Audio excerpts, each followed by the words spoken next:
This video is a guide on how to use your PS4 controller with eFootball on your iPhone. So, if you want to dominate eFootball on your iPhone using a PS4 controller, here's how to do it. You should go first to settings on your iPhone, then Bluetooth, and make sure it is turned on. Now press and hold the PS button plus share button, which is here. At the same time, when the light bar starts blinking, it is already in pairing mode.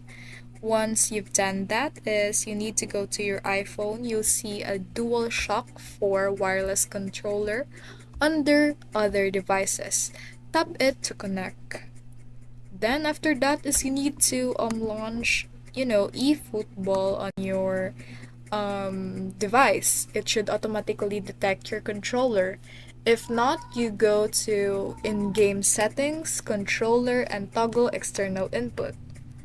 For the smoothest experience, close background apps and ensure your iPhone is running the latest iOS version.